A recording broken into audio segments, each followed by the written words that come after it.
The broadcast is now starting. All attendees are in listen-only mode. Good afternoon, everybody. Welcome to our instructor webinar. Thanks for joining us on this beautiful July day. It's good to see so many people that find this important. We had a good turnout today. Looks like we have almost 50 people so far, and I know we have over 80 people registered. So thank you for joining us. My name's Sean Abbey. I'll be your moderator this afternoon for this presentation. I'll be kind of handling the back side of this as far as questions, things like that, and we'll talk about that as we go.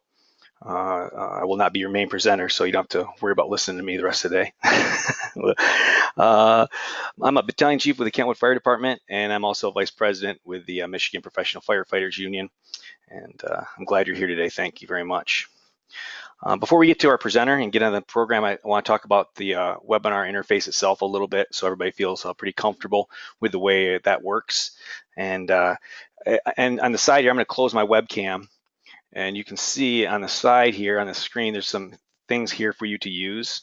Like where my finger's at now, or my pointer's at now, you can raise your hand. I will call on you. I can turn your mic on and off. So if you have a question, you can answer or ask that question and get the answer directly. You can also type questions. In this area here, there's a question chat feature. You can either type a question in, and I will get that and get that to our presenter and go that way, or you can just type it in there and we'll see it. And you can also chat with myself or anyone else that's in the group today. And so it's kind of a nice little feature. So please use these things. The one downfall to doing a webinar versus in conference class or a session that's in person is that lack of the interactivity. So don't be afraid to interact. That's what this is about. It's a great forum to be able to get your questions out there. So please do. Also up here in the top is a thing called screenshot. So as a presentation is moving forward today and there's a particular screen that you like, you can hit that screenshot button and that'll automatically save that screen right to your desktop. So you'll have that for later. So if there's a slide or something you want to keep for later, that's a great way to have that. We'll also be recording this afternoon, so it will be available on Gov Delivery. So if someone's not able to watch this presentation today, they can catch up on information later. So that's a kind of a good resource as well. We also are going to be launching some polls as we go forward, and we're going to get going with our first poll real quick, and that is: have you participated in a Bureau of Fire Services webinar? If you can please just select one of the following really quickly, yes or no. And to keep this thing moving. And so far, it looks like about 2/3 of you have not, and about 1/3 of you have. Well, welcome to those that have attended one before. Welcome back, and we're glad you're here for your first webinar to the other 2/3. We're glad to have you. The other thing we want to do is kind of gauge our audience to see kind of who's here. So this next question is going to revolve around how long have you been an instructor? So how long have you been a fire instructor? And select one of the following, please. Less than a year, 1 to 5 years, 6 to 10 years, 11 to 15 years, or over 16 years. So if you can click on that real quick.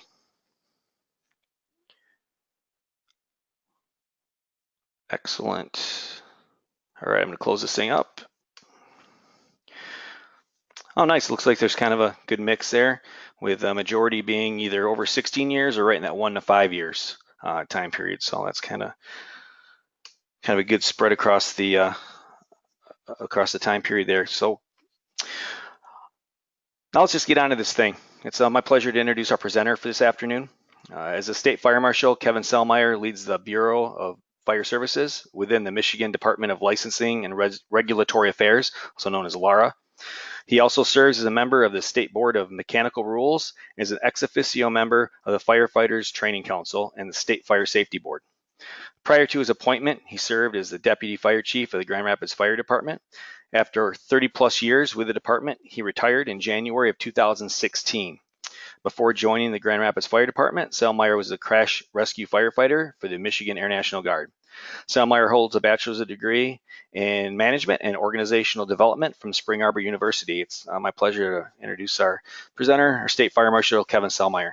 Thanks, Kevin. We're great to have you with us today to talk about some instructor questions and get everybody on the same page across the state. Hey, Sean, thanks a lot. Thanks for doing this again for us. I have to give a big thanks to the Michigan Professional Firefighters Union and specifically to Vice President Sean Abbey. I think this is the fourth one we've done, Sean, and we're going to continue to do these on a regular basis. And we'd also ask if you have some feedback on some topics that you would like to have us talk about. Let us know so that we can actually get it set up so that you can continue to get the information that you need. So I'm going to actually fire up a PowerPoint presentation here that we have, which will give you guys something to look at here on the screen, and then we can go from there. So, Sean, can you see my screen? Not yet. You might have to hit show your screen. Yeah, how about now? Not yet. No? Oh, there it is. Yep. Yeah, so you're seeing a picture of a firefighter and just a generic slide. Today is July 16th, and we are doing this webinar. This webinar will be recorded with the idea that you can go back and watch it as needed. And, we're trying to give general information, so please interact. We know that in a lot of cases, it's sending in questions and different things. And right now, it looks like there's about 56 people on this seminar, so we're going to keep moving. One of the things that I would like to talk about, and it's something that we've really been stressing here at the Bureau of Fire Services, is consistency. We want to be consistent. We want to be consistent in our interface with all the firefighters across the state as far as in training, and then also within the other 5 major function areas that the Bureau of Fire Services oversees. Got a little quote up there that I picked up the other day. You can never learn less, you can only learn more. And that's really what we're trying to do here today, is we're trying to give you some information so that you can make better decisions in the future. But also, one of the things that's been shared with me is we've kind of neglected the instructors. And when I say neglected, we put out policies, we put out procedures, we put out stuff on Gov Delivery. But this is our opportunity here to reach out directly to the instructors. Ones that we've done in the past, we've reached out to the county training chairperson. We've reached out to how do you get fireworks funds, those types of things. But what we're really focused on today is developing the instructors. We understand that the instructors are a very big part of getting the message out across Michigan and to make sure that we're training firefighters. So one of the things that I want to point out to you, and it might have been a little while ago, please review the IGAM. When I'm looking at that, I see a lot of you have been 1 to 5 years, or it looks like over 16 years were the 2 biggest groups. So that's about 2/3, and the others fall in between. We've got a link on there. If you go to the Bureau of Fire Services website, go to the training page, the instructor resource section, and that link is there, so you can go to the IGAM. One of the things I'll also share about the IGAM, we continue to change the IGAM up. And when I say we continue to change things up, changes evolve at the Bureau of Fire Services that require us to update things. So it's a document that we're definitely working on. There again, what's our main focus? It's consistency.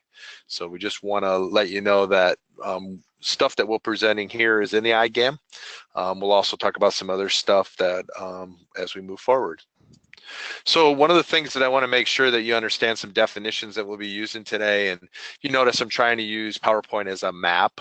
We're definitely looking to make that transition here in the fire service to being facilitators. And one thing that facilitators do is they don't just read tons of information off slides. That's the biggest thing that I'm hearing when we talk about consistency. I'm hearing it from firefighters across the state that there isn't a consistency amongst the instructors, and that's something that we'll focus on as we move forward. And when I say there isn't a consistency, one of the things, especially get into the firefighters are entering in the fire service today, whether you're young or old, the ability to use social media, to be able to use the internet.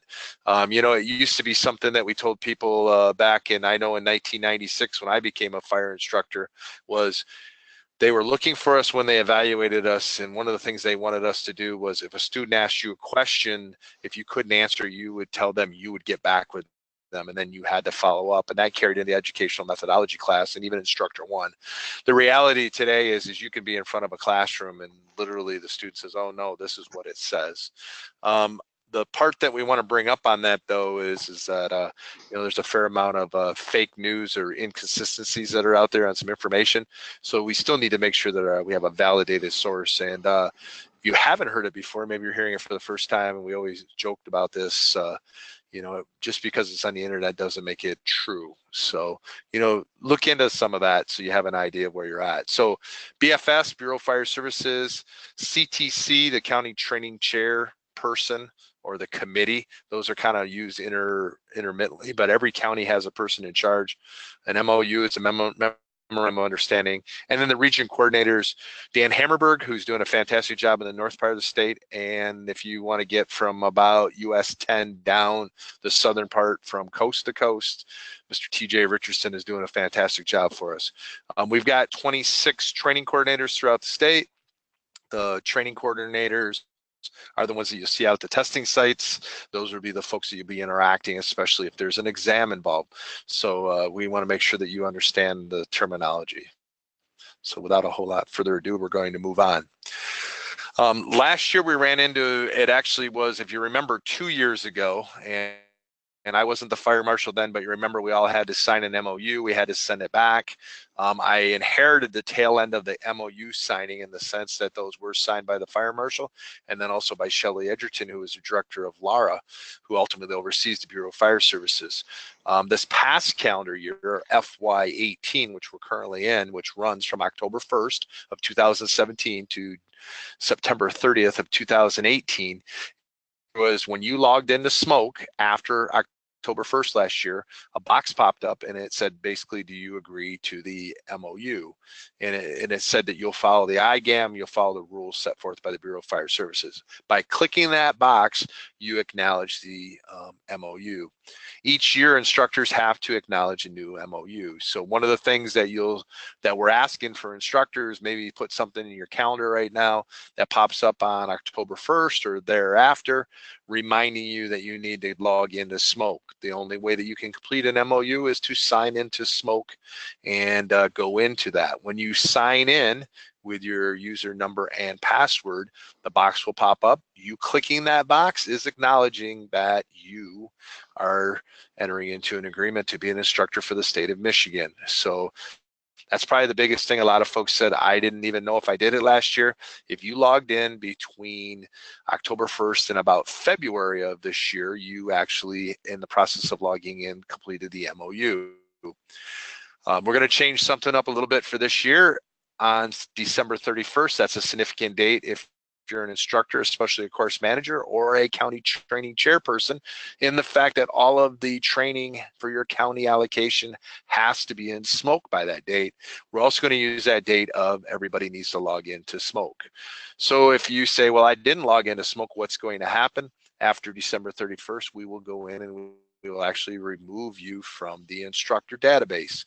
A couple of reasons that we need to do that is so that we can get an idea of how many active instructors we have in the state. The good news is if you don't log into Smoke during the first quarter of FY19, you still can get reinstated as instructor. You just have to send an email through the region coordinator stating that you've gone in and logged in and that you want to be reinstated at that point, and then they'll turn it on so that you can go in there and acknowledge that box. So please, I would ask the instructors is please get this taken care of in the first quarter of the fiscal year, which begins October 1st, so that we can have an idea that our instructors are taken care of. And this MOU is a requirement by the auditors that take a look at the Bureau of Fire Services. So, and I'm getting a note here from Sean that he says I need to close my webcam. I'm going to do that. I guess I'm gonna, Sean, I hope that when I do this that they are actually still seeing my screen. Is that true? Yes, it is. Yep, it was just the audio lagging a little bit. Oh, I got it. Okay, cool. Thank you. Yep. We got that straightened out, and we learn every time we do one of these. So getting back to the quote, you can never learn less, you can only learn more. We're learning again today, aren't we, Sean? Yes, always. So, yep. Hopefully everybody's clear on that. October 1st, 2018, when you log into Smoke, your MOU will come up, click the box, If you click the box before the 31st of December, you won't have to worry about anything else on that slide. If you have any questions, please reach out to the Bureau of Fire Services. The next, yeah, now my monitors, no, I'm not moving. It's interesting. There we go. Computer testing. One of the things that we want to talk about, if you hadn't heard already, that the Bureau of Fire Services actually received a grant in April of 2017.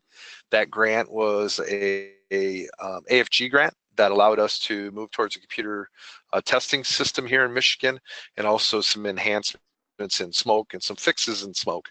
While you look at smoke, you won't see necessarily a change in the look, but I can assure you that some things inside of smoke have been changed with the idea of making it easier or better for the instructors to be able to interact, and also for our staff, for our region coordinators to interact with the course managers. As we move into October 1st of 2018, which is the start of fiscal year 2019, we will be doing our best to move towards online computer testing.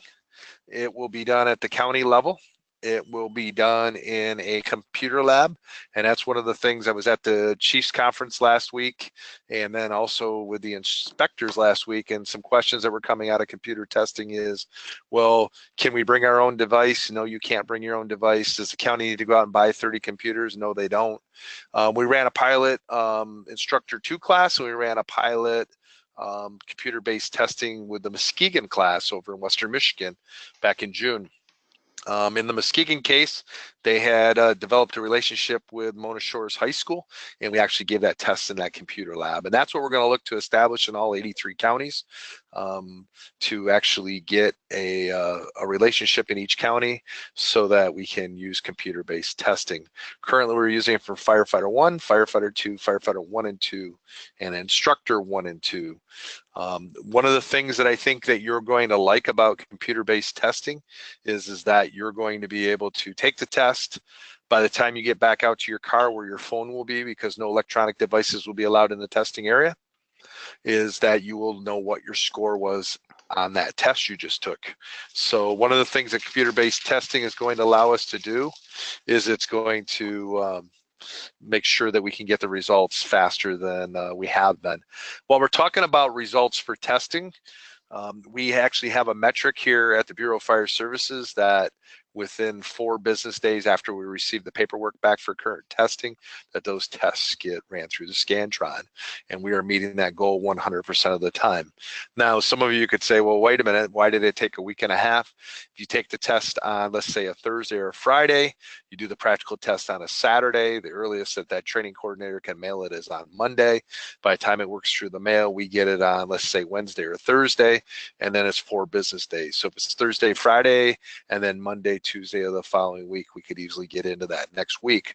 But we have been hitting that metric of 4 days consistently here at the Bureau of Fire Services. And we also have a procedure that's in place that clearly lays out how we process intake of the mail and further the scanning of the exams. So we're pretty proud of the fact that we're trying to turn these around as fast as we can, because we know you're looking for the results, and we think the computer-based testing is only going to make that quicker in the future.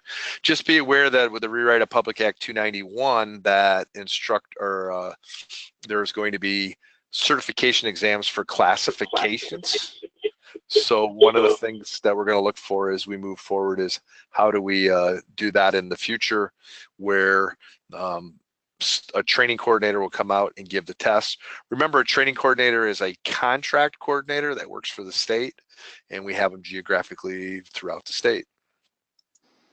Kevin, the next thing that I had a quick question. Yeah, you got a quick question? Sure. Yeah. Sean. Is there any way for a CTC to see if the instructors in their county that they are using are still valid?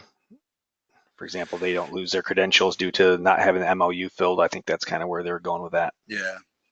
I'll have to get back with you. I'll make a note on that one to find out if we can get a list of the CTCs, our list of instructors. Just realize that a lot of times CTCs instructors will teach in multiple counties. So where you'll see it a lot of times is that when a CTC or course manager goes into, let's say, put down Sean Abbey or Kevin Selmeyer as an instructor, if you didn't have an MOU, you don't show up as an instructor available to be assigned to the class. Okay, thank you. Okay, but I will check into that. The next thing we wanted to cover, and this is coming from Dan and TJ, I asked them, we have a weekly staff meeting. It usually lasts a couple hours, usually on Mondays, and we talk about stuff that's going on around the state. We also include Ann Searles, who's the deputy director here at the Bureau of Fire Services, and also Holly Metz, who's my assistant, and then also Kathy Carson, who is actually doing a lot of the scoring of the exams, pulling the packets, and getting the stuff out to the instructors. Many times we go in and we try to look up an instructor only to find out in smoke that there are even instructors out here that do not have an updated email. Some have retired. The email account, of course, goes nowhere at that point. So I would ask that everybody, if you're watching this or you watch this in the future, log into Smoke. Please update your email. Please put in your phone number. I think today the cell phone would probably be the best way to get a hold of everybody. Update your address. Many times you've moved. And then the driver's license number. If you are never updated by your chief coming over from the old IMS system into Smoke, you may not even have a driver's license listed in our database. What we're asking you to do is to enter that, please. And if you noticed, I made up a fictitious driver's license number there, but I showed the S. Notice there's no dashes. Notice there's no spaces. Take the driver's license, whatever the letter in the alphabet is, and then put the numbers tight. That would help us to make it easier for us to move around and Smoke. It also helps us with if you're the course manager or the instructor or even a student in the class, that the instructor can send you a message like, hey, for live fire training on Saturday, please make sure you bring all your gear, including a face piece along with your fit testing document and your lunch. So that's one of the reasons why we want to get this caught up. And this is our opportunity to share with you that please update your information. Anything, Kevin? Sean, to add as we? Oh yeah, I just had something from TJ. Speaking of region coordinators, these want to make sure everyone understands that the current list delineates the course codes, not the course manager user roles. Okay, so that's the course that they can actually teach then. Right. Yep. Yep. So when you go in as a CTC, you can take a look at some of those things. So we'll continue to evolve here too at the Bureau of Fire Services. So we'll continue to hopefully enhance things as we move along. All right, I'm going to the next slide. Talk about instructor payments. It used to be that the instructor Can we launch that poll? Yeah, why don't we do that? Let's do that poll real quick. Okay. Thanks, Sean. We sent you over some poll questions, and we're asking you to do those for us, so we appreciate that. Yeah. So can you pay an individual instructor in Smoke?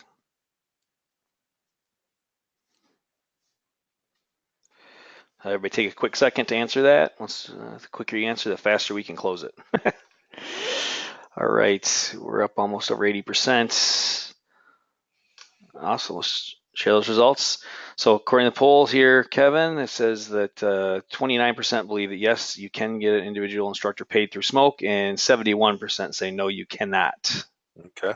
Well, for the 71% that say no, you cannot, you are correct. For the other roughly 29%, the state changed actually quite a while ago. All money is transferred from the Bureau of Fire Services back to the county, and then it's the county's responsibility or whoever you're working for as an instructor to be paid for by that organization. So just realize that when you agree as an instructor to maybe teach a fire officer class in another county, you actually will be paid directly from that county. Also, when we close out a class, and we'll get into that a little bit, the sooner the class is closed out, yes, it says in the IGAM you have 30 days to do it, but when you wait 30 days to close out a class, it actually delays the payment. Once the classes are closed out, on a weekly basis, we distribute money from our payment system back to the counties. The sooner the classes are closed out, the sooner the course manager gets that stuff done, the sooner everybody gets paid. If there have been delays on the part of counties, That is between you and the county. I would share this, that if you have a problem with a county, I have no problem with you reaching out to Dan or TJ to let them know. That is one of the things that we're trying to correct. We know from the time we disperse the money through our Sigma system to the county, we know when they get the check. And in a few cases, I think we've got a handle on it now, but some of the counties were sitting on money. We expect the counties to pay the money as quickly as they get the money, but also realize that the payee relationship is actually between the county and the instructor.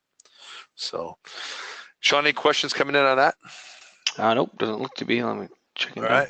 Looks good. So one of the things as we move forward, let's talk about how do we register a class in smoke or courses in smoke. I think that's a terminology we use here at the Bureau of Fire Services. I know a lot of people say I'm going to go take a class, but we call them courses. It needs to be done 6 weeks in advance, and realize that it may take 2 to 4 business days for us to acknowledge that in the system. When I say that, you put it into the system, you fund it with county funds. Each county is given money, and that's one of the things that the instructors have to realize. For a class to be funded, you need to coordinate this with the course manager, and you need to make sure that when it's put in, that the funding is attached to it. Failure to attach the funding, especially as we come up to December 31st, which is a pretty important day of each fiscal year, means that counties, if they don't encumber the money actually comes back for the training council to reallocate. So we want to make sure that I can assure you on this, we do not want money back. We want you to spend every dime that goes to every county. And we are going to distribute for October 1st of this year, $2 million statewide. The training council at the last meeting made a motion to increase it in every county from $15,000 to $17,500. So this coming year, all 83 counties will get as a base $17,500. And then the balance of the funds that are left over in the $2 million will be distributed using the 70-30 rule, which is based on population and geographical size of the county. And then funds will be distributed to the counties.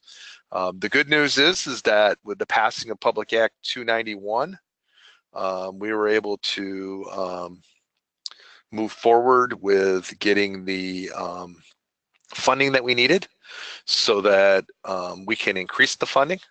We're going to increase the funding to $2.3 million for this year. We have to wait for October 1st to roll around. We need to get a budget supplement, which has to go through the process of getting approved.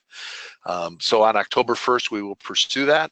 I just want to make it very clear that it has to move through the proper channels with the budget office in Lansing, and that it may take a while for that to come. When that $300,000, which would take us from 2 million to 2.3 arrives, we will distribute it out to the counties. So one of the things that a few counties might see, with everybody getting 17,500, counties could actually get less money this year to start the year.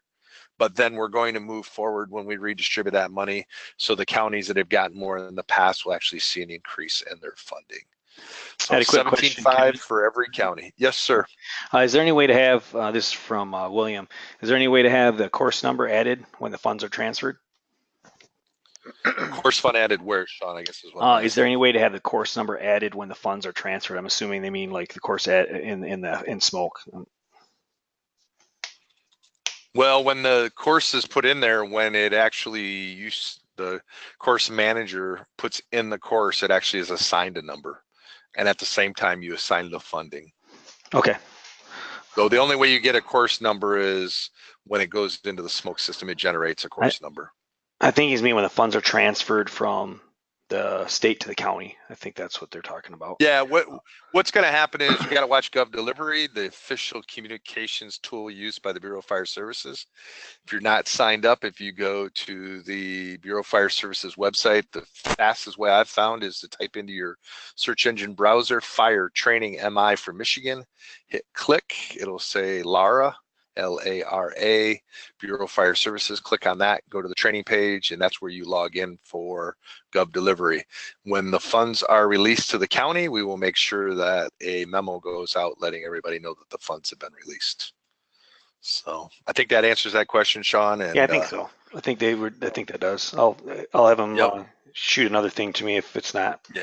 And when the money gets transferred over, when the state transfers the money over, it's going to go over from, we get it as a lump sum, and then it gets distributed out to the counties. So stay tuned, more to come on that. Okay, hold on one second. Let me see how he's not on. Let's see if. Okay, yeah, I think that does. Good. Answers All it. right, the And next he one, said yeah, there's notification within Smoke. They'll go to each CTC once initial transfer and subsequent transfers are executed. So it's tied to an email in Smoke. So that's from TJ. Yep. So that is one method that we're going to do it, but we also are going to follow up with, we are actually going to send out a memo this year, because we did have some confusion last year, because not all CTCs check their email account that they use in Smoke. And that's what I also would encourage you, that if you're an instructor and I don't know, you only check your email when you're at work or something, you may want to think about in your Smoke profile changing your email to maybe one that pops up on your phone that you see on a regular basis. We hear that more times than not, even from instructors, though I didn't know about that, and I very rarely use that account. So for some of you, that email account that was entered into Smoke a long time ago by even your fire chief may not even be a valid email that you have, so they're going out to nowhere. So that's an important reason why you want to have that in there. And then there's one other question. I see that if Smoke has added a new section, instructor application, do existing instructors need to do anything in there or with that? Nope. The instructors that are instructors, you already have the rights within Smoke. You don't have to do anything. Okay. Okay. Thank you. Everybody who's in the system, other than the MOU every year, and keep doing the great job that you're doing. Okay. Excellent. So the next courses I want to talk about is firefighter courses specific. So we're talking about a firefighter 1 class. We're talking about a firefighter 2 class, 1 and 2, combination thereof. We are going back to, if you really want to say, we're rolling it back probably about 6 years to when it went away, but we're asking the course manager to provide a course schedule. This course schedule, we actually have a template that we have available that we can get for you. We need to know the date, the topic, the instructor, and the location. You need to send that to the training coordinator that you established when you put your course in, and also the regional coordinator prior to the start of the course. Some would ask, well, why do you put that in there? Why do we need to know that? And I get it. It could be that TJ was going to teach on Thursday night and he got sick, and Kevin taught the class. We just more of anything want to know that, hey, they're doing forcible entry on October whatever on a Thursday night, and this time we're going to be at the Kentwood Fire Station number 2. One of the reasons that we want to have that in there too is from time to time, training coordinators, or for that matter, anybody on the training council or the fire marshal may do a random stop and just see how the class is going, check in. A lot of times it's good to interact with the students. They get to see that the Bureau of Fire Services is out there working. And so we've had a little problem as of late where we've sent some people out to do a random stop, and the class wasn't there, only to find out the class had been either moved off of that date or it had been, the location had changed. So one of the things, if you notice the last bullet on the slide, and I'm jumping over, but if you change locations, you need to contact your training coordinator so that they know. When you set this up, I also hear that there are counties that they go from department to department throughout the county. I think that's a fantastic idea, but your schedule needs to reflect when you're going to be at different departments throughout your county. Also for instructors, and this is a little bit of a change, people would say, well, it's already got my name at the bottom, so it'll already be printed. It'll show, most cases it will show the course manager. We're asking you to actually print your name on the bottom and sign your name and the time that class ended that day on the rosters. And there will be a roster how often, and I think that's your next poll question, right, Sean? Yeah, I actually had one before that I'm launching right now. It All says, right. is the course manager able to, it kind of goes back to changing the date and times. Is the course manager able to update, amend courses after submission? Yes, you no longer need the region coordinator to do it, or no, only the region coordinator is able to make changes. So it's almost done. We got over 80% in now, so I'm going to go ahead and share those results. Okay. 61% say yes, you no longer need the region coordinator, and 39% say no, only the region coordinator is able to make changes. So what do you have to say about that? Well, that's one of the things that we've changed within Smoke, that now they can make those changes. So that's a good thing. And that's the little stuff that you don't necessarily see on the back end of some of the enhancements that we've done in Smoke with that grant that we got. But you can actually change those dates. So Excellent. that is definitely something that you can do. And then the next question, you got another one to go? Yes, is our sign-in sheets required for unfunded courses? Yes, daily sign-in sheets are required for any Smoke course. No, only funded courses need sign-in sheets. And the answer is all courses need sign-in sheets for every time the class meets. So I'm going to give you an example, Sean. Let's say you're out in Kentwood and you're teaching an ed math class. You're teaching it on Wednesday nights for 4 hours, and you meet the first Wednesday of October and you go all the way through to the fourth Wednesday of October. At the end of that class, you would have 4 rosters that you need to send to the Bureau of Fire Services Smoke email account to help close out that class. Without the signed rosters from all 4 nights coming in, we will not process payment for your class, and that will delay instructors in getting paid. So just to let you know, we bring it up here on this point, we'll say it again. The firefighter classes, we know those classes are going to meet a lot of sessions. Somebody says, what happens on a Saturday where you got a lot of workshops and you've got multiple instructors? We're looking for multiple instructors to sign that roster.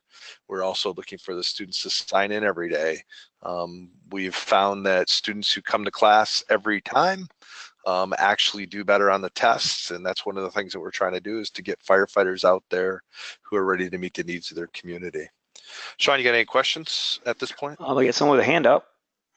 Okay. Just Richard. Richard, are you there? Yeah, go ahead. Yeah, you had your hand up? Yeah, as a courtesy, should the instructors or the local county coordinator notify the training coordinator when a class is canceled, perhaps due to weather or unforeseen circumstances? Yeah, that would be a great idea, so that if that way, if a coordinator was going to go out that night, we don't put them out on the roads way only to find out that the class is canceled.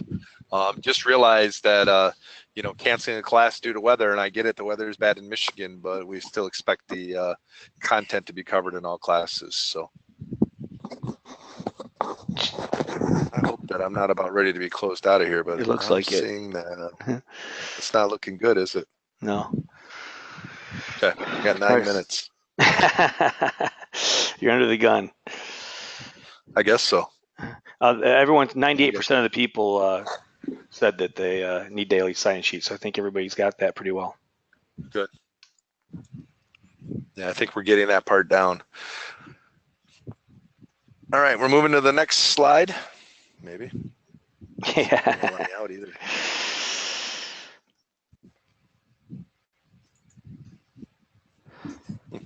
It's interesting. State of Michigan thing. It must be. Yeah. I don't want to hit restart, I can tell you that. Yeah. All right, the next slide that I'm going to move on, because we're kind of stuck here for right now. Can you hide that, Kevin? Yeah, it doesn't want just to hide it. That little hide button at the bottom. Yeah, it doesn't do that either. Really? Oh, all right. Yeah. I hate to hit escape because it's going to take me out of my PowerPoint here. Right. Yeah. Let's get through it. All right. So ADA requests completed, submitted, and you must have approval prior to the exam request. So my point here that we really want to share from the Bureau of Fire Services is this. If you are a course manager and you're doing a firefighter 1 and 2 class, or 1 and 2 class, and this is where you can have a reader, is I would ask the students, I'm not asking for them to stand up in front of the class, I'm not asking for them to you know, put themselves out there, but what I am asking for them to do is I'm asking them to, if they're going to need a reader at some point, that they would reach out to the course manager very early in the class so we can get the paperwork and stuff done, so that we can get that set up for when they need a reader to take the test. You cannot wait until a week before the test and then all of a sudden we need a reader. So if you have folks in the class that have an ADA request, please get those in as soon as you can. And on the ADA requests, if you know, you have to do, the instructor and the course manager have to do the completing of the documents, the submitting of them, and then ultimately getting the approval. This would be one time that I would say that if you've never had to do an ADA request again, is complete the paperwork, submit the paperwork, and then if you're still not sure where you're at, this would be a time to reach out to TJ or Dan. But one of the things that we're trying to do with this webinar is to actually get it to the point where we aren't calling TJ and Dan all the time, and that's one of the ideas that we're trying to do here. While we love interacting with the fire service, what we're finding out is that unfortunately many instructors out there, course managers and fire chiefs, when they don't know what to do or feel that they don't want to get into smoking, even try to do it, they say call the Bureau of Fire Services. And we're getting inundated with a lot of phone calls and we're not getting stuff done. There's not a huge staff here at the Bureau of Fire Services. For training statewide, it's 2 people. And that's why we're trying to educate. So ADA, if you have questions, I get it. That's especially if you've never had one, but please try to use the IGAM. Please try to use the information that's provided on the website, and at least give it a good hard look before you make that phone call.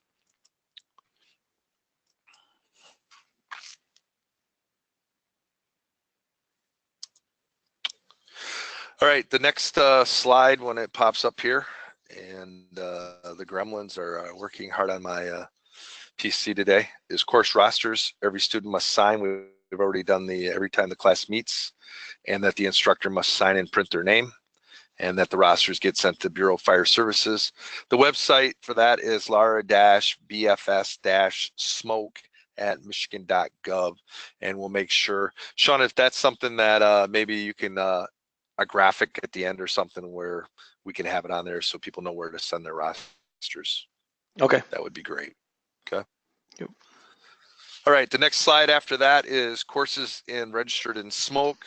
So you're all said and done, you've ran your class, whichever class it is, and it's time for the instructor to go into the course roster, which is in smoke, and it's time for them to change it out. And oh man, that thing is just...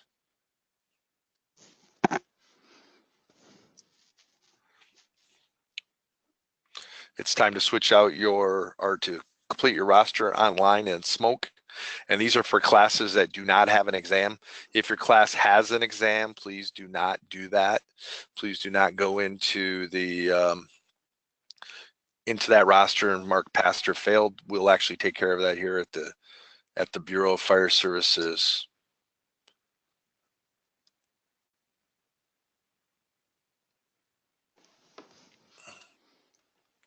I don't think that box is going to let me hide that thing either.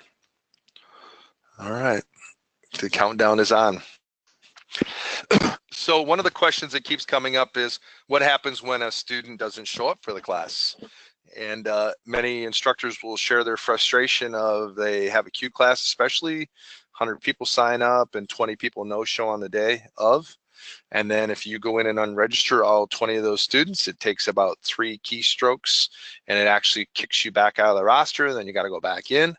And this is what we, the Bureau of Fire Services, are sharing with instructors. If people no show for a class, we are sharing that you should mark fail. And yes, it will show up in their training record as a failure. And if they or their fire chief want to call and talk to the Bureau of Fire Services and say, what does the F mean? It means that you failed to appear for the class. Instructors, please make it very clear to your students that if you don't want to have this F for failure to appear, that the student needs to unregister themselves. The student went in there and signed themselves up for the class. They need to unregister themselves for the class. And I think that's important that we share that. I'm not looking for an instructor who's already taught a class for a full day and they're closing out their class, or a course manager because you brought in a national speaker and you have names on the roster where people didn't sign that day. Go in there and just hit the F for fail. It's a quick 1 keystroke and you move on to the next. For the people who attended that day, mark pass.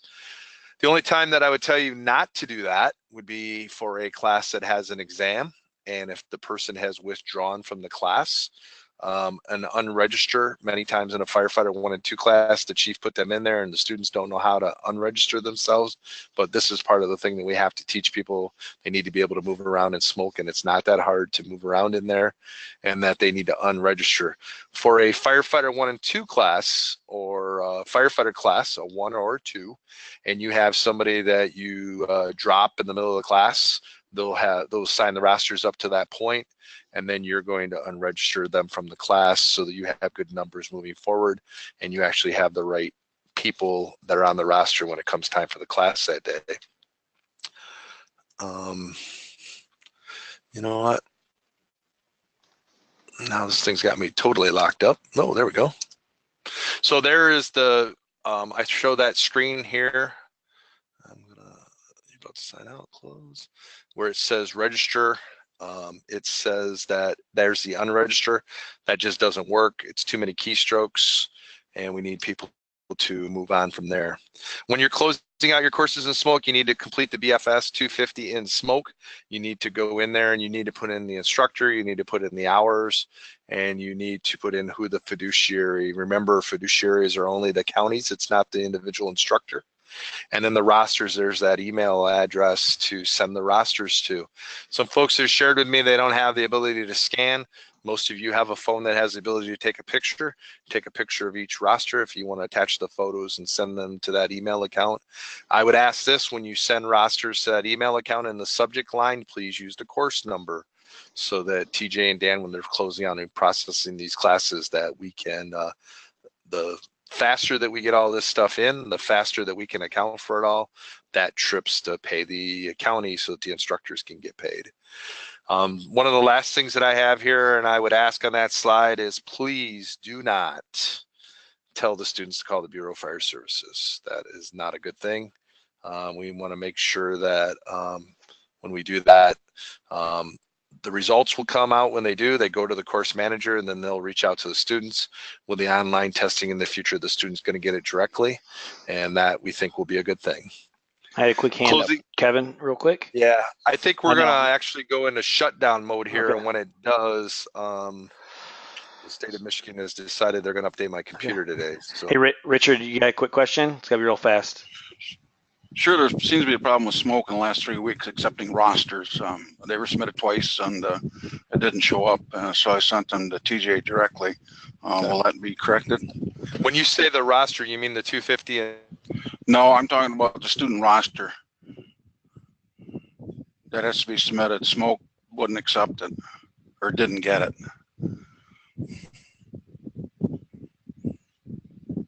Yeah, I'm not sure if he's logged out now. I think he's gone. Yeah, I think he's gone. So are you talking about when you have your roster up and that right? The class roster, the copy that has to be sent. Mm-hmm. Smoke wouldn't accept it, or it didn't get in smoke. That email. Yeah, by email. Yeah. What, did it get kicked back?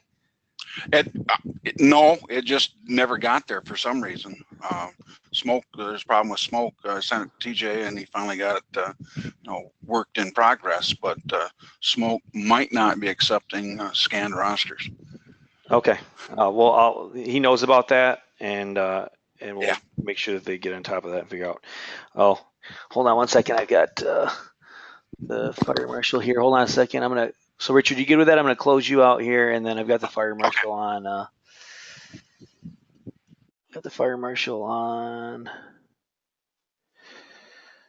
Hold on a second here. I'm looking for you. Oh, Matt's got you. Hold on one second here. There you are. All right, we got the fire marshal on again. Hey, Sean, I'm back. Hey, I got you. So Holly Metz has been listening, which is a good thing, so that she kind of knows what's going on. My computer is in a full-on Windows update, but I have the slides in front of me, and I would like to finish if you're okay with that. Yeah, for sure.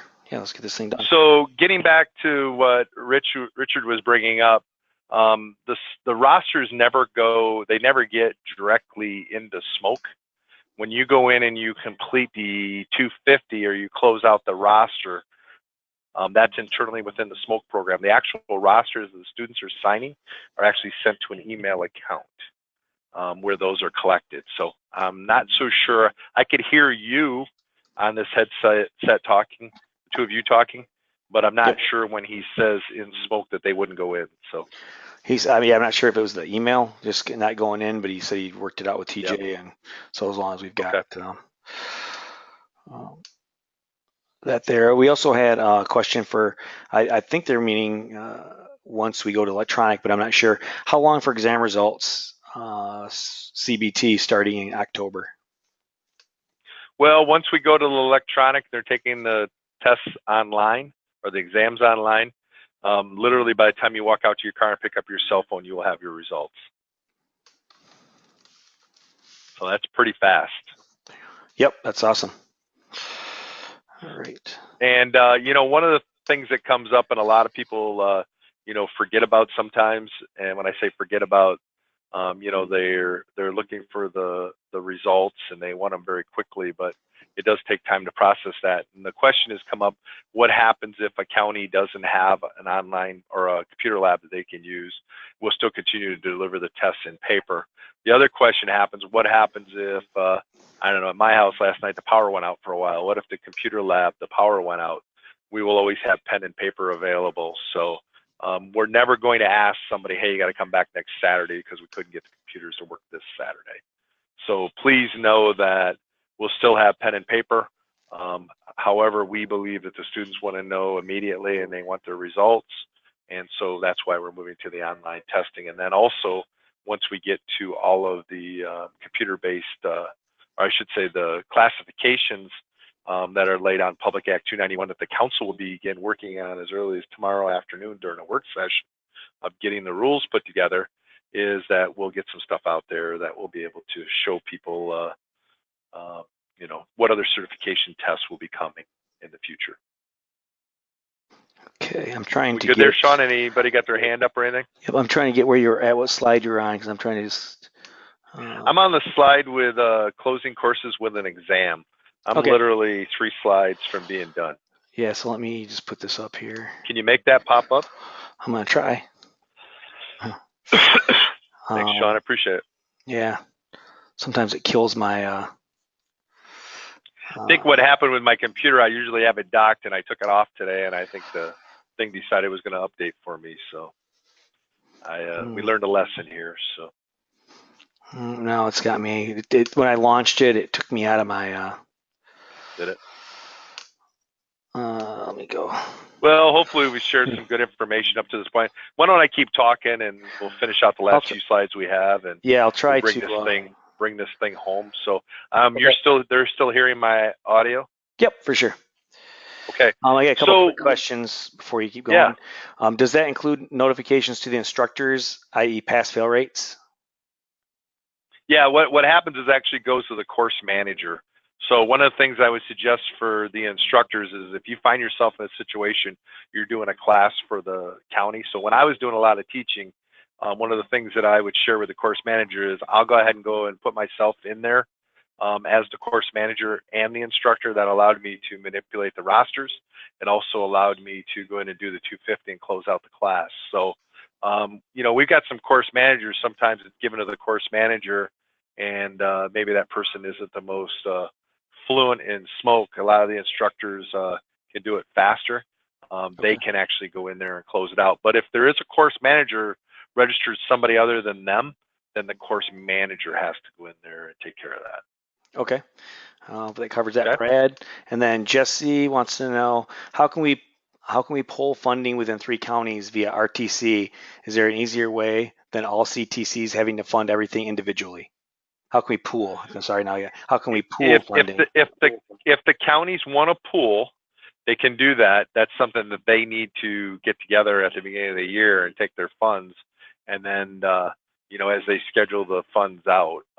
Just remember that I think the term RTC is a little bit term different than a regional approach to funding.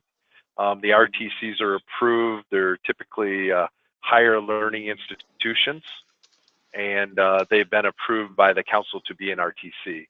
So one of the things that we are actually encouraging is counties to work with each other and to, you know, use that funding the best they can.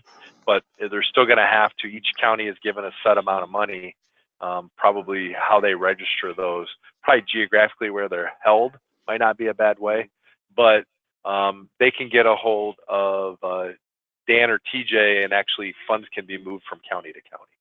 Okay, and then I got a few questions here. Okay. With the new testing, will we as instructors get a breakdown of the subject areas where our students are failing? We don't have the ability right now. We're hoping that when we go to the new testing software that we'll be able to get that. I can't break it down and tell you that everybody failed the ladder questions in the test. I think that's what they're asking for. Right. But what we can do, and what's changed is that on the testing day, and this is where it's very important for the course managers to make sure that there will be people that will sign in or sign up to retest or to challenge. It'll sign up on that roster. Right before the testing day, they need to go in there and they need to pull them off those rosters so that their fire academy in their area or their county has just their students in it. And we'll pick those retest students and we'll pick those challenger students up with a separate roster at the testing site, which will then allow them to, we can have clean data. So this is where we've had a little problem. And this is something we've really been working on here. If you would have asked a year ago, can you tell me what the pass-fail is for a class of just the academy? If there were retesters there or challengers, they were lumped together. Currently, our training coordinators, when they get to a testing site, they are to use a number for the people who are there for the actual academy class. And then there's a separate number that's used for retest. There's a separate number that's used for challengers. What this allows us to do is it allows us to break it down that we know how many retesters there were. We know how many people challenged. And we also know what the pass-fail rate is for challengers. We know what the pass-fail rate is for retesters. This year so far in Firefighter 1 and 2 classes, 85% of the people who have taken the Firefighter 1 and 2 test have passed. So we're pretty happy. I think that's the big kudo that we want to give out to the instructors. I can tell you 3 counties that have come up to me in the last month and said they had a 100% pass rate on their written exam this year. So instructors are doing a good job. We can break it out that way, but right now we can't mine it all the way down to specific what areas were people lacking in. Okay, I had a question for Instructor 2.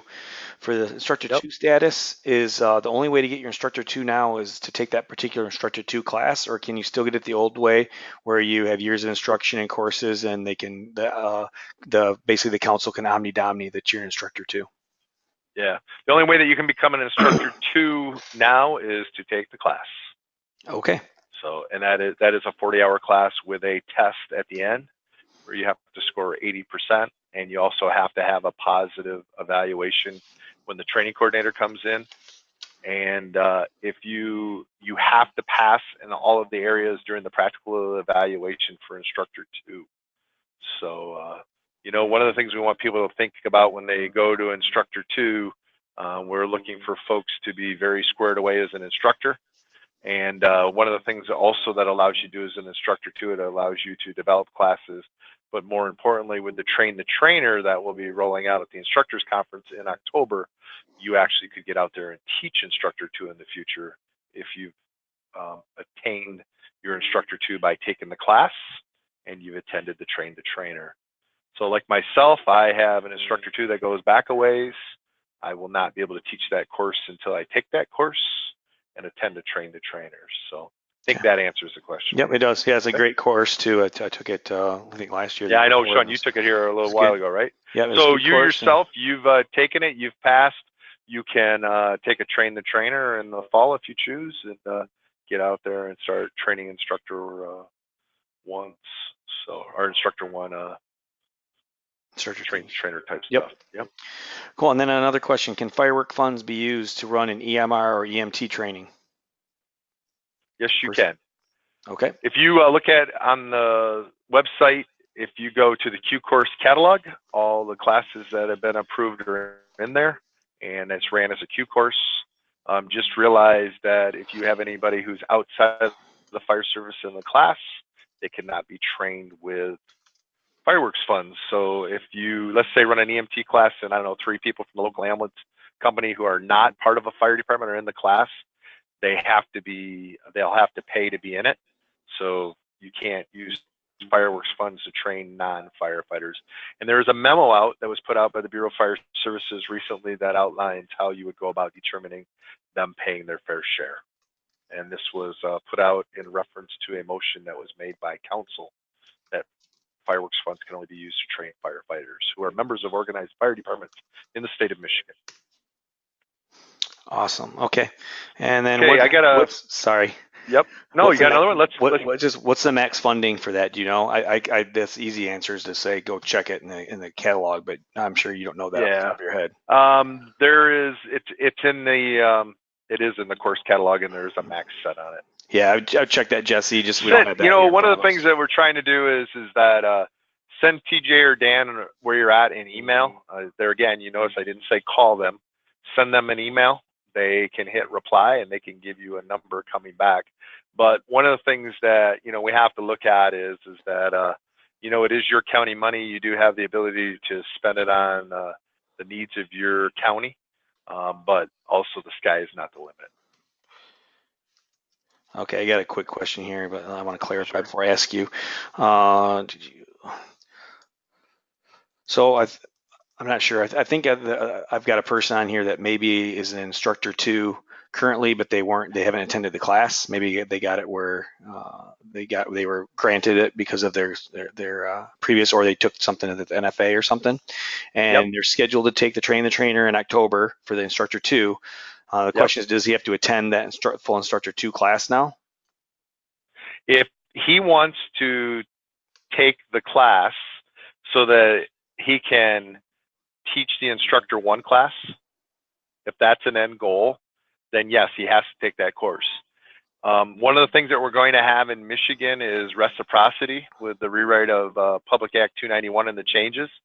Right now, the only reciprocity that we're giving is on firefighter 1 and 2, because we're trying to get firefighters out to meet the needs of the community.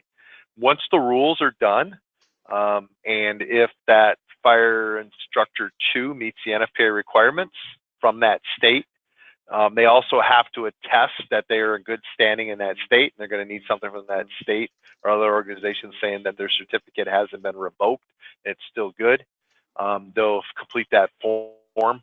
They'll provide documentation from that state stating that they're in good standing, and then we will grant reciprocity. The granting of reciprocity for anything other than firefighter 1 and 2 right now, realistic, is 9 months to a year out by the time we get the rules done.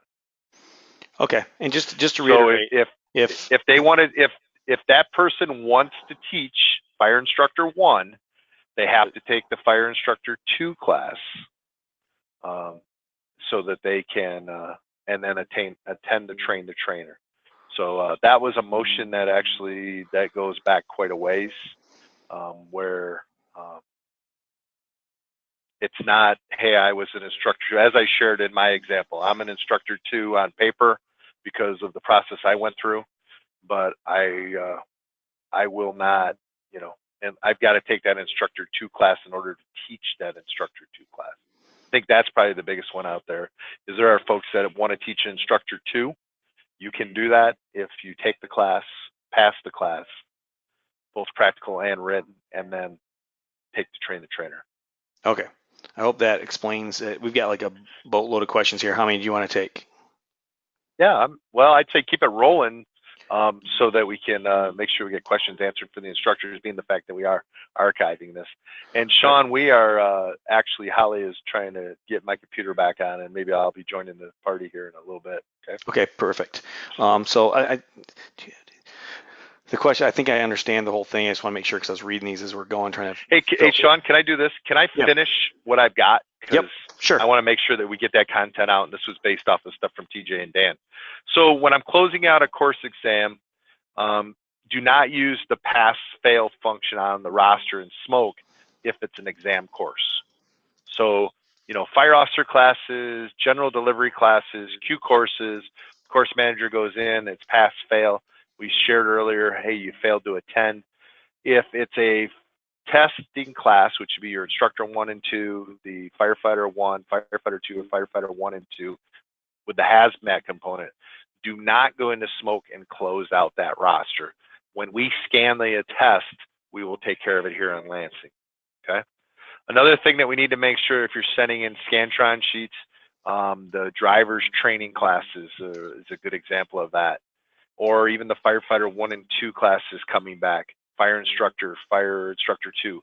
Please make sure that the instructor initials in the box on the Scantron, so when that stuff comes in with the final paperwork, we have that.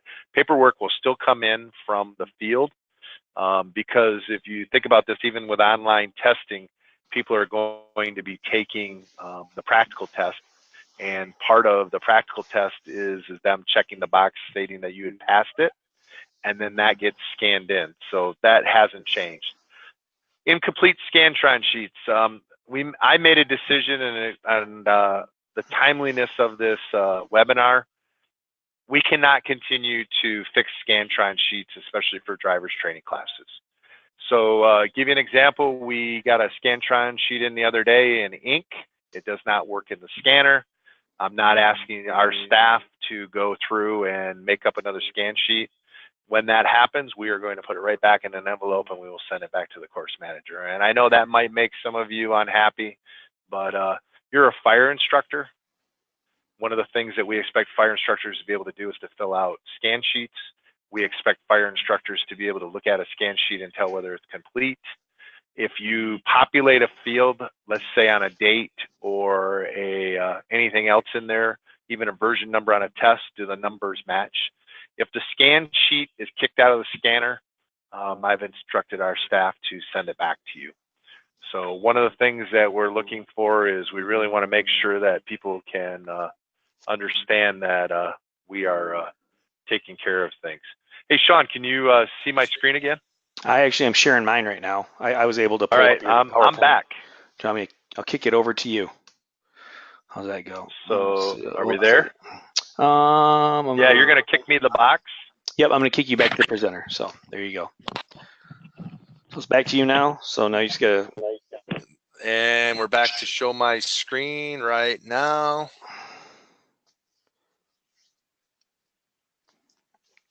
Yeah, as soon as you pop up it looks like we're seeing your screen. You just need to open the PowerPoint, looks like. About right there. Perfect. From the current slide.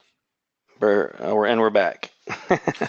So any of you that don't know, Miss Holly Metz works for the fire marshal here, and she is just fantastic at making things run smoothly here. And she has a big smile right now. She does. She definitely makes good things happen, just like all the other employees here at the Bureau of Fire Services. I'm very fortunate to lead a really good team here.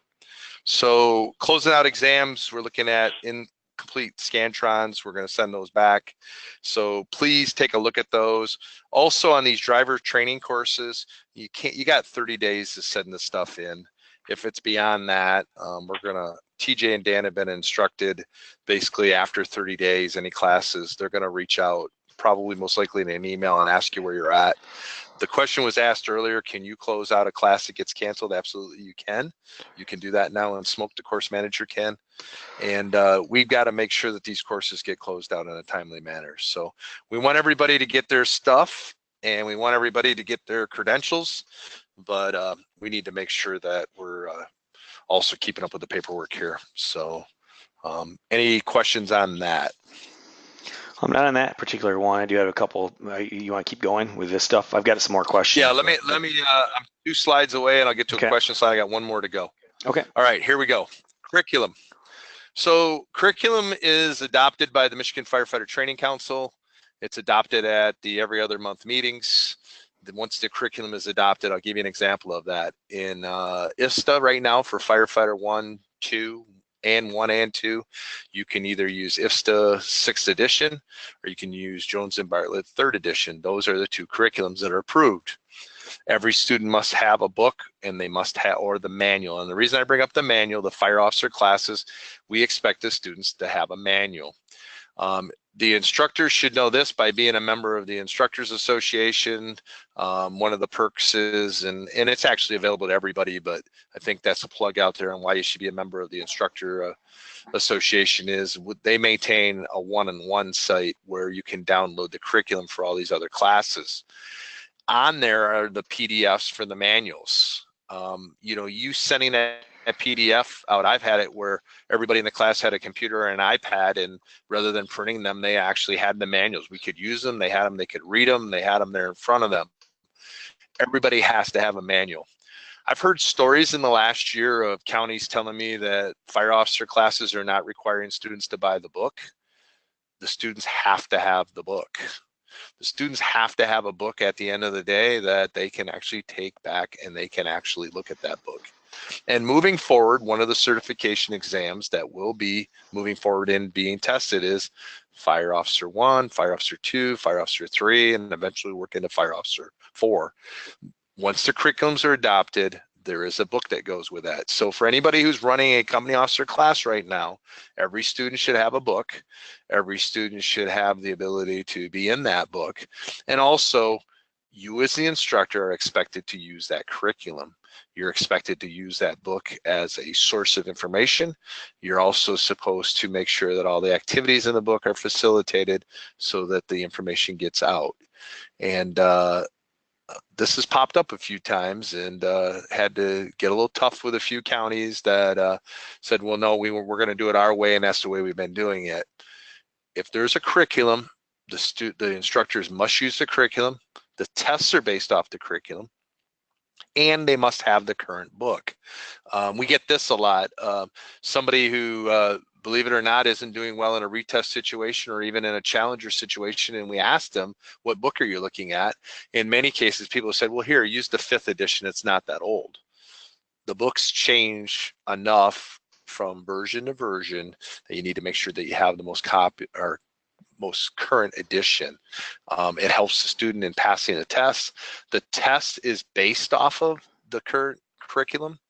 And to give you an example of that, right here next week, the curriculum committee will be getting together here in Lansing, and they will be looking at the test questions for the FY19 exam, where 25% of the questions in the Firefighter 1, Firefighter 2, and Firefighter 1 and 2 curriculum, as well as Fire Instructor 1 and 2, will be swapped out. Part of what the curriculum committee does is they validate that the information that's on the test is in the textbooks. In the case of where there's multiple textbooks, they validate even to what page in each book that it's on. The curriculum committee also looks at questions, and they may come to a consensus that that's a bad question. If it's a bad ladder question, I'll use that as an example, then it must be replaced with a ladder question. So if a question's taken out, or the swap up of the 25% of the test, whatever chapter of the question they remove, it's replaced with one from that JPR or that chapter. So one of the things that I just want to let everybody know that we expect the instructors to teach the objectives. Can you enhance the class? Sure you can. If you're teaching a fire officer class and there was a great article in fire engineering on how to mentor employees, then why not include it? But the bottom line at the end of the day, what's in the book is to be taught in Michigan, and the objectives are to be met. So this comes to a conversation that I've had with a few individuals. Well, we only had 4 employees, or we only had 12 people show up for a class. They got approval from the regional coordinator to have less than 15 students. And that's one of the things we're also looking for instructors. If you're not going to have 15 students, reach out to your region coordinator, let them know the number that you're going to have. And in most cases, we're letting these classes run. One of the things that we also want to look at, somebody says, well, we ran that class with 10 people and we got done in, we were done in 3, 4, 5 hours less than what it normally would take with a full class. Folks, you're supposed to do all of the scenarios. So give you an example, in incident safety officer class, they may have 6 group activities. And if you had a class of 20 some people, you would break them up into 4-person groups. You would assign 5 or 6 of those topics out for your 20 to 24 students. And each group then would be given time to prep, and then each group would report out. And in the process, if they had 10 minutes to report out, or 5 minutes even, that would eat up that hour. Well, now they're saying, well, no, I picked one thing to go through and we didn't do all of them. The curriculum is designed around all 6 activities getting done. So I want to share this that one of the things that we're getting is that, you know, and this has become an issue, that I've got people turning in rosters that they're signing attesting that they taught the full curriculum. They're also attesting that they taught 16 hours because the pay for the class is based on an hourly rate of $45. So for a 16-hour incident safety officer class, it's $720. This is where the big problem has come up here in Michigan. I've got somebody that's doing it in 10 hours or less, and they're actually asking for the $720. And I got people that are taking the whole 16 hours who are actually teaching the whole curriculum, or maybe it takes them 14 and a half hours. My point here is did all the objectives get covered? And when I've done a little bit of digging, I found out, well, no, we didn't do the activities in that one because I didn't like the activities as an instructor. Your job as an instructor is to teach the curriculum. Teaching the curriculum is doing the activities, and it's also doing the times. And you ask, how does this happen? How does the Bureau of Fire Services find out? Believe it or not, we hear from more students that went to a class thinking that they were going to get the whole class, and they only got half of a class. That's our biggest complaint. I wanted to take this strategy and tactics class, and this instructor shortchanged me of my experience and didn't cover all the information. One of the worst things that an instructor can do is tell the students, you already know that, or that's a stupid activity, or we're not going to do that. Because in the process of skipping those activities, there are many students out there that, believe it or not, don't have that knowledge and want that knowledge, and that's one of the reasons that they're there. The majority of the instructors that we've had to deal with for shortchanging these classes, it's been a complaint from students that they felt like they got ripped off because they got half a class. If you want to enhance the class, you can. And we encourage that. You know, I have people say that I did the 6 scenarios and it went really fast. I wish there would have been a couple of more scenarios. Then add a couple of scenarios. The thing that we want people to walk away at the end of the day is to feel like learning has occurred and that they got the information that they came there to get. And believe it or not, there are a lot of counties, and I'm dealing with one right now, that it basically says the instructor didn't teach the class to the right amount, and we're looking for backing of not paying the instructor the $720. And I want to be upfront with that. If through the process of finding out that substantial hours have been cut and getting feedback from students that they felt that the class wasn't fully taught, it's up to the county to decide what they pay folks. So teach the class, teach it the right way, teach it the whole way, and you will be compensated as to what you agreed. I also have had this. I've had a few people that have been really short on the classes and then submitted in one of the whole $720, and their argument was they had prep time, and that's why they should get the whole 16. Well, what about the person who taught it in 14 and a half, 15, 16 hours? They had prep time also. So we're going to be consistent. I don't think what we want to get to is if a class only takes 6 or 8 hours, then we'll kick it back to the hourly rate. We don't want to go there, folks. Teach the class the right way. And this is probably one of the areas that the way that we are enforcing this, and we will enforce it using training coordinators, if we hear about classes being shortchanged, and I've heard this at firefighter 1 and 2 classes also, we're never here past 8 o'clock at night.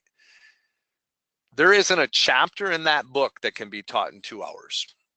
I'll say it again, there is not a chapter in that book in firefighter 1 and 2 that can be taught in 2 hours. Most of those chapters are 3+ hours. Some are even recommend more than 4 hours. So we expect the instructors to teach the whole class. You can count on the Bureau of Fire Services being out in the field to make sure that these students are taken care of. I don't want to ever be in a situation where I've got somebody's spouse or somebody's family bringing a complaint to me that there's been a line of duty death or a significant injury, and then find out that that student didn't get all of the objectives they should have got, especially in their initial training. So believe it or not, that's where a lot of our complaints come from. It's not from the people who are happy that the class was shortchanged. It's quite the opposite. It's the people who are unhappy because they felt that the instructor didn't provide the full learning environment. And as I shared, we will investigate those and we will follow up on that. Folks, do the job. The good news is the hourly rate moving forward, going into FY 2019, the hourly rate is being raised to $55 an hour. We want good training. We want consistency statewide. You need to follow the rules, stay between the lines, complete the paperwork in a timely manner, and we will get you the pay that you deserve for getting out there and making a difference in the fire service. So that's my last slide there, Sean. I'm going to hit the button. We are going to the last slide. I want to thank you. I want to thank the Michigan Professional Firefighters Union. I know Terry Chesney will be kind of working his magic on the backside to edit it. We'll provide a link. It'll be a link, I should say, not the leak, the link. That will allow us to have this to view many times in the future. I would like to take some more questions if there are some, so that we can get some questions answered, because I think this is going to be a great resource that we're going to have available to our instructors. So. Okay, I got a couple quick ones. Is there a possibility to make like a quick reference card on smoke for some of the basic things that we talked about today that we instructors might use every day that might help alleviate some of the phone calls to the Bureau? Yeah, actually, one of the things we're going to do, Sean, is we actually have gotten some new general office assistants hired in here, replaced a few people who promoted up and went to different jobs in the state.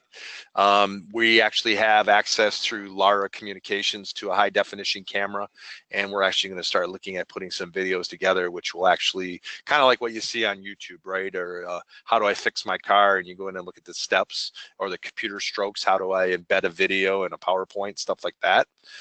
We're going to come up with some videos that are going to be available that we would encourage people to go check out and actually do it themselves.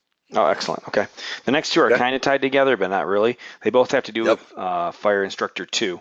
And one asks, is the NFA training program management course, is that not an equivalent for Fire Instructor 2? We'll evaluate that when we get to the point of doing the credentialing. Okay, Sean?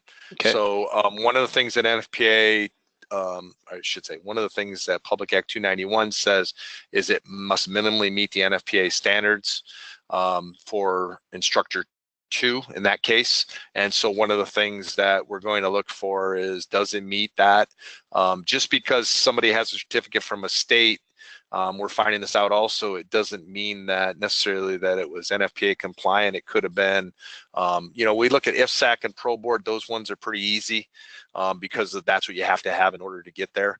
But one of the things that we want to look at is that the burden is always going to be on the applicant to prove that the class they have is NFPA compliant. And the council hasn't fully worked out the rules yet, because this question came up: is a 30-year-old certificate still good? And it's good in the sense that, we have allowed people to continue to move, but when you're bringing in an equivalency or you're trying to get reciprocity, how many versions out? And, if there hasn't been any continuing ed or any updating, is that person really up to speed on where they need to be with today's fire service? So those are things that we'll work on in these work sessions. So I know that's not a straightforward 100% answer, but there will be a vetting process and we will figure this out. Okay, and how about EMS ICs? We need to work through that. The EMS IC for the basic EMS IC has been given equivalency for being a Fire Instructor 1. I know there's a lot of folks out there that want it to count towards 2. That'll be a decision that the training council will have to come up with. Okay. And we'll go from there and see where that all goes. All right. There were some motions made in the past that weren't so quick to give that equivalency. So we need to work through the process. Okay. And then I've got one here that says, first of 3 questions. When scheduling a course, should we select yes when asked if the course is closed to any department within the county if there are departments that are not NFIRS compliant? Well, one of the things on NFIRS compliant, and we'll do a whole show on that here shortly. One of the things that's tied to Public Act 291 is that departments have to be NFIRS compliant.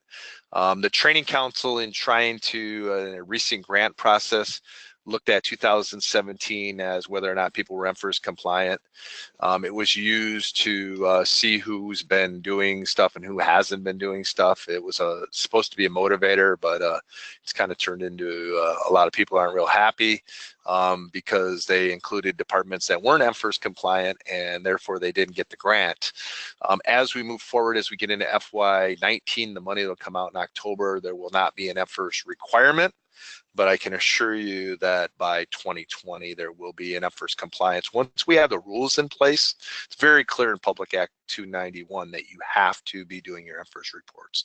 So the takeaway from today, to answer this question, if you haven't been doing your MFIRST, please get after it and start doing it. And will it have future repercussions to you getting funding? Yes. And how that all works out is to yet be determined. But it's not going to be that we penalize a whole county. If there's 1 or 2 departments in a county, it may be that if you're not MFIRST compliant in Public Act 291, that you may actually have to pay for the training. If you want free training, and we're going from 2 million to 2.3 million this year, we're increasing the outreach of training statewide. Please, let's get our MFIRST stuff taken care of. And Public Act 207 is very clear to a fire chief, and if the fire chief, there isn't a chief, it falls to the county clerk, that anytime there is a loss of life or a loss of property involving a fire department must report to the using MFIRST to the Bureau of Fire Services. So the rewrite of Public Act 291 has actually increased that a little bit to now include training funds. So it'll be interesting as we move forward. Okay, and then as we go through that, if the department, so it doesn't matter so it really doesn't matter if they're in first at that point. No, one of the things, I think I'm on here now, Sean, I kind of went off the slide. Okay. One of the things that I just wanted to share with people is everybody's got this idea that since the training council used MFIRST as if you want to say how part of the criteria for evaluating grants, that this is in effect, and it's not true for FY19 as we're moving forward. Would I encourage everybody to get their MFIRST done? Absolutely. We're going to give the funds out to the county. We're also giving, if you want to say, 14 months notice to say, hey, listen, this is going to come in FY20. We will have the rules done by then. And it says that you have to do MFIRST. So right now, business as usual, classes. Is there a day coming when a department, I'll use, I don't know, the Grand Rapids Fire Department isn't MFIRST compliant. It's true they are. I'm just using it as an example. That's where I'm from. And somebody from Grand Rapids wanted to go to a class in 2020, and it was very clear they hadn't done their MFIRST. Then they would have to pay to be in that class. Does that put a burden on the instructor then of, hey, everybody else, you're here for free today, and Sellmeyer's got to pay $50 to be here today? There is a formula that we came up through council. They approved it on how we establish what the funding is. The more students you have, of course, the less the funding is. But it is the intent that as we move forward to, if you want to get the funding done, or you want to receive the funding, you will have to do MFIRST reporting. Excellent. I don't see any more questions. Okay. And I don't see anybody else want to put their hand up. If they get a last question, you can throw your hand up now or type in a question. Otherwise, I think we're ready to wrap up. Yeah, I think we are. Sean, thanks a lot. Sorry for the state of Michigan deciding that today was the day to update my computer. I have to undock it sooner in the future so that doesn't happen again. And thanks for everything you're doing to get the word out. Yep, sorry, I got one question. Sorry, one person just threw their hand up. Yeah. Go ahead, Matt. You're on. Hey, can you hear me? Yep. Yeah. Okay. You were talking about the curriculum stuff a little bit ago. Is the state going to adopt a single curriculum, or are they going to keep the option of JMB or IFSTA? Right now, it's 2 curriculums. That would be something that the curriculum committee would give a recommendation. We're waiting to see when the new curriculum comes out. One of the things that we look at, it's not just JMB and IFSTA any longer with curriculums. So, when we, with the changes that are coming in the curriculums, the curriculum committee will evaluate them, and then that decision will be made by the training council of what are the materials that instructors will use moving forward. So right now, there's still the option for anybody, if we want to schedule one for FY19, it's up to the instructor to pick which one they want. That's still the choice. Yes. If you schedule one for 19, and that's why the curriculum committee is getting together, the test will be designed around 3rd edition JMB and 6th edition IFSTA. So that is a local, question or a local decision that you all can make. Okay, sounds good. Just know that every question on the test has been validated.